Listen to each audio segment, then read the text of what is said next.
Joining me now, as he does every week, is my Sky News colleague, former Labor Minister Graham Richardson. Richo, the Prime Minister in Washington, really at a crucial time internationally, such a time of uncertainty for his talks with President Biden. Well, I think, the Middle East has this habit of just blowing up at an inconvenient moment, and it's done it again.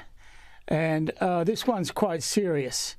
When you listen to the language used by Netanyahu, he's not about a few skirmishes. He's about wiping out Hamas. He's about going into Gaza. He's about blowing up anything that looks like Hamas. And this can get very, very serious. If you start to see civilians, women and children killed, pretty well indiscriminately, then I think this is going to blow up in Israel's face. They've got to be very careful about the way they handle this. Huge amount of sympathy for Israel in the wake of the Hamas atrocity. There is a lot of goodwill internationally for Israel. Are you arguing, though, that if, in terms of this incursion, this ground incursion, if they turn Gaza into a car park, that they will face a lot of blowback, potentially drawing in others like Iran into the conflict? Well, I think that's right. I think there's every chance that can happen. It's my earnest hope, obviously, that it doesn't. I remain a staunch supporter of the state of Israel and its right to exist. I'll stay that way. But that doesn't mean I support every single decision they might make. And I think they've got to be very careful in going as far as their language suggests they want to go in Gaza. The red carpet rolled out for the Prime Minister. There will be a state dinner. At moments like this, and I think back to the times during the Iraq War when John Howard met with George W. Bush, it is a moment that the US president, we're not the biggest country in the world, but they can embrace a nation which is the closest of allies, and they can always do with a friend, Richo. Especially at the moment, I think. And we are, I think, their staunchest ally anywhere in the world. We've never, ever gone against them, and we won't.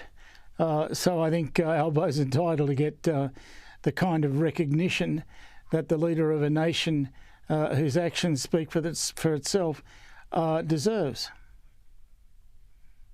Richo, I've got to get your thoughts on the passing of a great Australian, a great Labor man in Bill Hayden, former Foreign Minister, former Treasurer, Governor General. Some said the best Prime Minister that we never had. He, of course, was deposed by Bob Hawke famously in 1983, Richo. How do you reflect on the life and the legacy of Bill Hayden? Well, I had a lot to do with that 83 overturning of Bill Hayden's leadership. It was a case then that we took the view that Bill might win an election. Hawke certainly would. And given that we at that stage hadn't won too many elections, we were backing the certainty. Bill Hayden was a brilliant man, there's no question about that. And he gave us a bit of rigour at the end of the Whitlam government, where financial rigour had been completely missing. He stood up and brought down the last budget of the Whitlam government to try and bring some sort of sense and sensibility into Australia. And I thought he did it really, really well. So as far as I'm concerned, mate, I think valet to Bill Hayden. I hope that wherever he goes, and I'm sure it's going to be upward rather than downward, he has a great time.